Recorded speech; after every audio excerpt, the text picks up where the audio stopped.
이번 시간 우리 용도 지구를 공부하실 텐데요. 용도 지구도 매년 시험에 한 문제가 이렇게 출제가 되고 있죠. 용도 지구는 항상 용도 지역을 전제로 하게 되어 있습니다. 우리 용도 지구에서 중요한 내용도 같이 한번 확인해 보시겠습니다.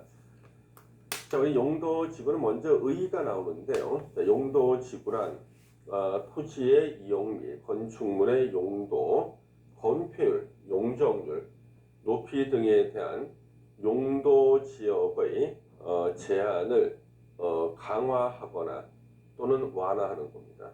용도 지역의 제한을 강화하거나 완화하여 적용함으로써 용도 지역의 기능을 증진시킨다.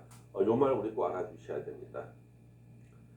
용도 지구는 용도 지역의 그 행위 제한 있죠. 그 제한을 강화하거나 완화시킬 수가 있어요. 그래서 그 결과 뭐냐? 그 결과 용도 지역 기능을 증진시킨다는 겁니다. 용도 지역 기능을 증진시킨다. 그래서 우리 예를 하나 들어보면은요, 이런 거죠. 자, 여기가 만약에 명동역이다. 자, 우리 명동역 주변은요, 건물이 이렇게 있는데 여기가 현재 용도 지역은 일반 상업 지역이에요. 자, 일반 상업 지역입니다. 요 일반 상업 지역인데 이 명동역 주변에서 좀 부족한 기능이 화재 예방 기능이 부족한 거예요. 그러면 화재 예방 기능을 강화하기 위해 가지고는요. 여기다가 방화지구를 정합니다. 이 방화지구는 화재를 예방하는 곳이에요. 그래서 방화지구를 지정하면 명동역 주변의 그 일반 상업지역에 화재 예방 기능이 증진이 되겠죠. 그래서 용도지구는 용도지역 위에다 지정하는 거예요. 용도지역을 전제로 용도지역의 기능을 증진시킨다. 어떤 방법으로 증진시키는 거예요? 용도지역의 제한을 강화하거나 완화해서. 이때 방화지구는요, 일반 상업지역 위에 지정했다. 그러면 이때 행위 제한을 강화시키는 겁니다. 그래서 방화지구로 지정이 되면요, 건물을 지을 때 불에 안 타는 구조로 지어야 돼요. 내화 구조로 지어야 됩니다. 철근이나 철골 구조, 소방도로도 확보하고 소화전도 많이 확보해야 돼요. 왜요? 화재 예방 기능이 강화가 되기 때문에 그렇죠? 예방 기능이 증진이 되는 거죠. 그래서 요 얘기, 용도 지역 기능을 증진시킨다는 얘기를 이해를 하시고 경관이나 안전 등을 도모하기 위해서 도시군 관리 계획으로 결정하는 지역이다. 자, 도시군 관리 계획으로 결정하는 지역이다. 무슨 뜻일까요? 도시군 관리 계획 내용 1번에 용도 지구의 지정이나 변경이 있었죠. 도시군 관리 계획 내용이 있는 것은 다 도시군 관리 계획으로 결정합니다. 그래서 용도 지구 지정 변경도 도시군 관리 계획으로 결정한다는 거죠. 자, 그러면 이제 용도 지구의 지정은요, 요것도 시험에 나오는 게 지정권자가 누구냐는 거예요. 자, 용도 지구의 지정권자가 누군가? 용도 지구 지정 변경을 도시군 관리 계획으로 한다 그랬죠. 그러면 도시군 관리 계획 결정권자가 용도 지구 지정이나 변경을 결정하는 거예요.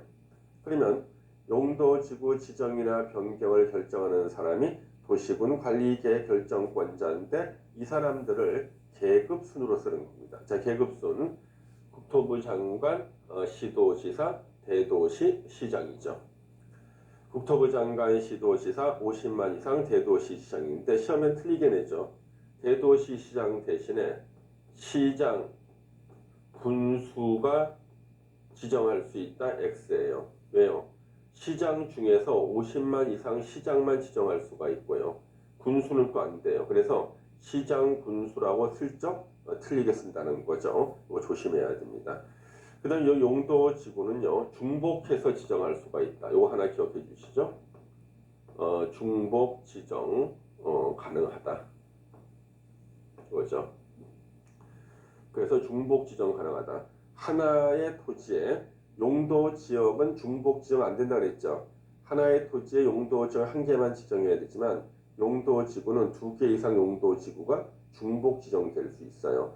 그래서 무슨 경관지구로 지정됐는데 거기다가 또 방화지구 지정하는데 이거 가능한 겁니다. 중복 지정할 수 있다는 거. 그래서 요 국토부 장관, 시도지사, 대도시장이 용도지구 지정이나 변경을 도시군 관리 계획으로 결정하고요. 필요한 인정이 되면요. 대통령령으로 정하는 바에 따라 용도지구를 도시군 관리 계획 결정 다시 세분할 수도 있다. 그래서 용도 지구를 세분할 때도 도시군 관리 계획 결정으로 세분한다. 이렇게 정리를 하셔야겠습니다. 그럼 이제 용도 지구의 이제 종류가 나오는데요. 용도 지구의 종류. 법령의 규정에 의한 용도 지구가 나왔죠. 자, 법령의 규정에 의한 용도 지구가 나왔어요. 자, 먼저 우리 고도 지구가 있습니다. 고도 지구는 건축물의 높이를 제한합니다. 쾌적한 환경 조성 및 토지의 효율적 이용을 위해서 건축물 높이의 최고 한도를 규제할 필요가 있는 지구. 핵심 키워드가 뭐예요? 건축물 높이의 최고 한도입니다. 그래서 우리가 고도지구 지정되면 건물 다 기준보다 낮게 지어야 돼요. 기준보다 낮게. 그래서 최고 한도를 규제하고 있다는 거죠. 그래서 용도지구는 제목하고 뜻을 외우는 게 중요해요. 제목하고 뜻. 용도지구 중에서 세분되는 게 있으면 세분되는 거 종류. 외울 게 무척 많아요. 그래서 세분되는 게 있으면 세분되는 거, 그 다음에 뜻을 또 외우셔야 되는 거죠. 이렇게요.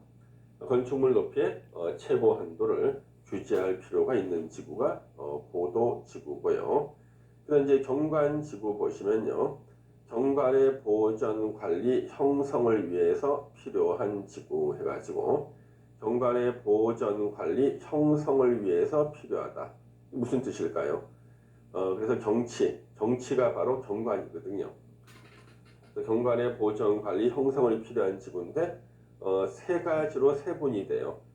자연 경관, 시가지 경관, 특화 경관 지구 이렇게 세 가지로 세분이 됩니다. 자, 그러면 자연 경관 지구는 핵심 키워드가 산지구릉지예요. 산지구릉지라는 단어를 기억하셔야겠죠. 자연 경관을 보호하거나 유지하기 위해서 필요한 지구. 그래서 자연 경관을 보호하거나 유지하기 위해서 필요한 지구가 자연 경관 지구고요. 그다음 이제 시가지 경관 지구가 있어요. 자, 이 시가지 경관 지구라는 것은요. 핵심 단어가 시가지라는 단어가 나오죠. 이거는 뭐 시험에 거의 안 나오겠죠. 왜요? 제목만 알면 뜻을 알 수가 있잖아요. 제목하고 뜻이 너무 똑같으면 시험이 잘 안 나오죠. 그렇죠? 지역 내 주거지, 중심지 등 시가지의 경관을 보호 또는 유지하거나 형성하기 위해서 필요한 지구. 자, 특화 경관 지구 이걸 잘 알아두셔야 돼요. 이 특화 경관 지구가 2년 전에 생겼는데요. 특화 경관 지구는 옛날에 있다가 없어진 것이 있습니다.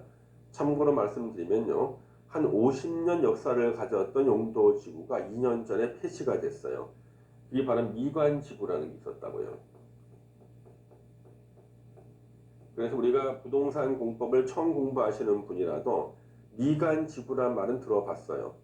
근데 미관 지구란 말을 들어봤는데 미관 지구가 50년 역사를 갖다가 마감하고 2년 전에 우리나라 법에서 다 없어졌습니다. 이제 미관 지구라는 말은 없다. 알아두시고요. 근데 이 미관 지구 종류 중에 예전에 역사 문화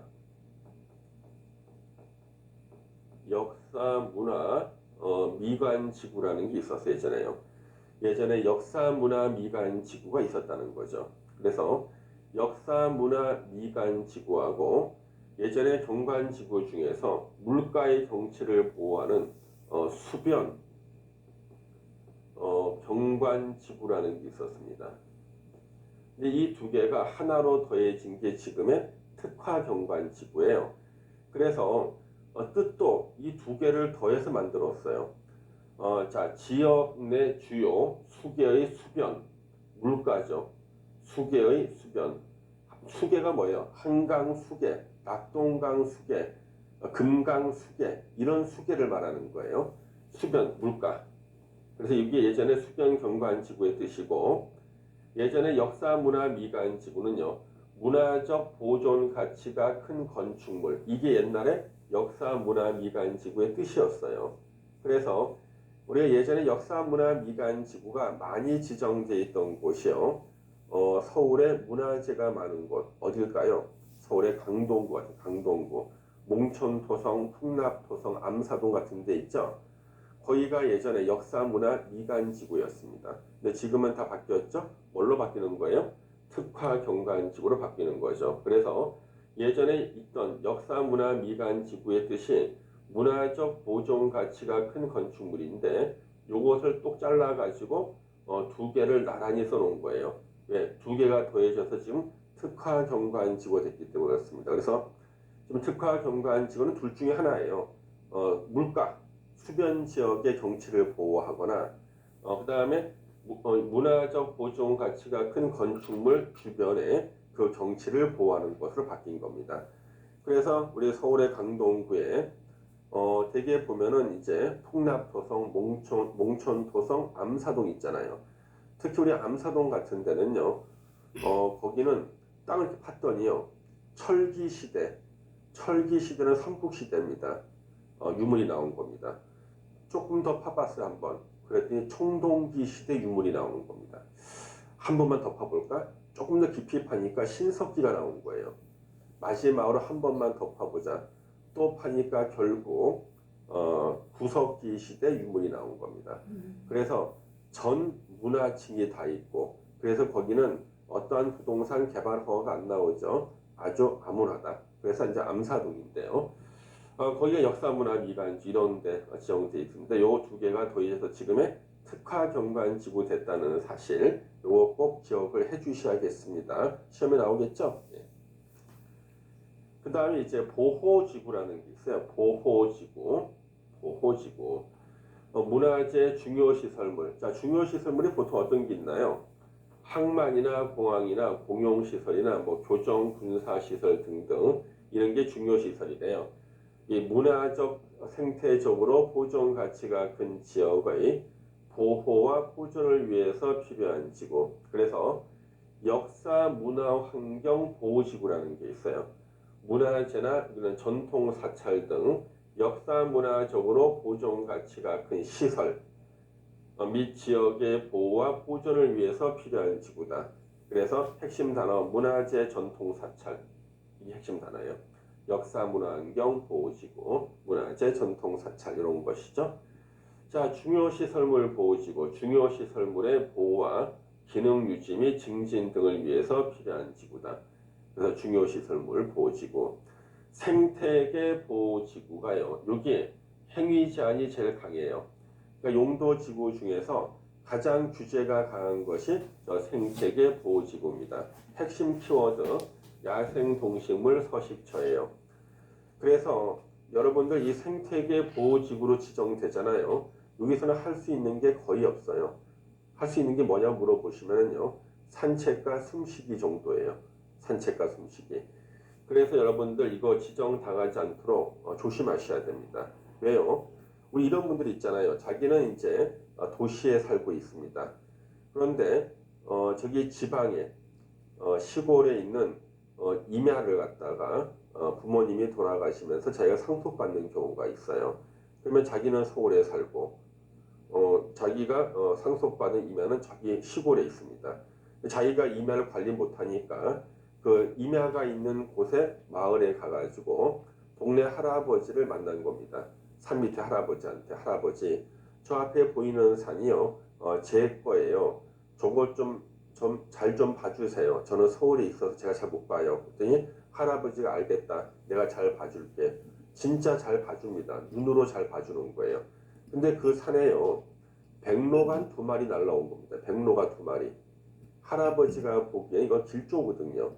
할아버지가 절대 해서는 안 되는 짓을 한 겁니다. 먹이를 준 거죠. 절대 우리 야생 동물한테 먹이 주면 안 되는데 길조라 그래서 백로 2마리한테 먹이를 줬더니요. 조금 있으니까요. 친구들 수십 마리를 데리고 다시 날아오는 겁니다. 이게 사진에 찍히는 순간 거기는요. 야생 동식물 서식처라 그래서 생태계 보호지구로 지정이 돼버리는 겁니다. 뉴스에도 막 나오고 그러면 이제 그 땅은요 어떠한 허가도 안 나오고 그 땅에 살 수 있는 것은 산책과 숨쉬기죠. 여러분들은 자기 산에 새가 몇 마리 날라왔다 어떻게 하시겠습니까? 제가 이제 이거 강의에도 혼났는데요. 그럴 때는 이제 보통 어떤 분은 무슨 덫을 놓는다, 울무를 놓겠다 그러는데 뭐 청산가리 같은 것도 또 쓰시는 분도 있습니다. 그래서 우리가 그 지상 동물은요 철조망 같은 거를 치면 막을 수가 있는데 멧돼지나 이런 건 철조망 막을 수 있어요. 근데 새 같은 건 날라오기 때문에 막을 방법이 마땅치가 않습니다. 그래서 이제 생태계 보호지구로 지정이 되면요 땅값이 폭락하거든요. 거의 거래도 안 일어나요. 그래도 우리나라는요 국가나 지자체는 땅값 떨어진 거에 대해서는 손실 보상을 해주지 않는다는 것이 확고한 대법원 판례입니다. 왜 보상 안 해줄까요? 대법원에서 뭐라 그랬냐 그러면요 이런 용도 지역이나 지구나 구역이나 이런 게 지정이 돼서 땅값이 떨어지는 것은 대한민국 국민이라면 마땅히 감수해야 될 손해다. 그래서 보상을 못 해주겠다는 거죠. 그래서 이제 생태계 보호지구 핵심 단어 야생동식물 서식처입니다.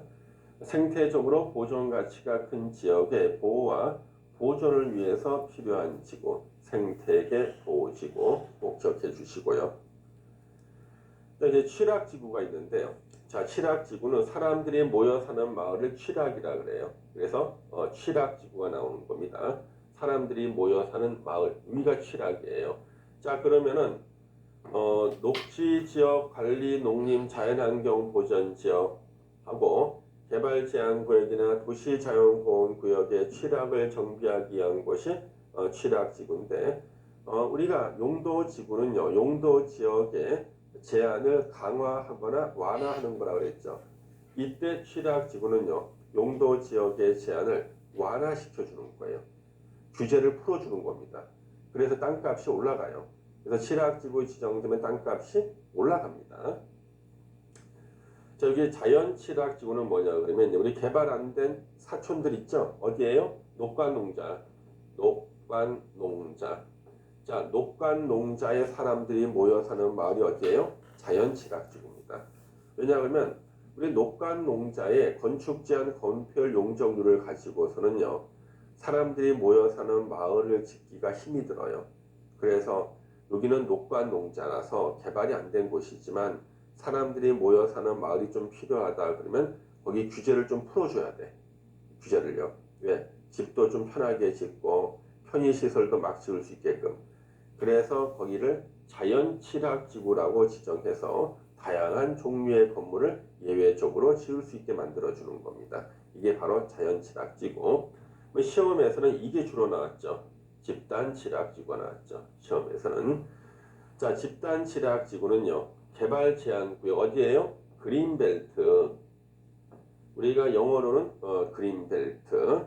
우리나라 말로는 개발 제한 구역이죠.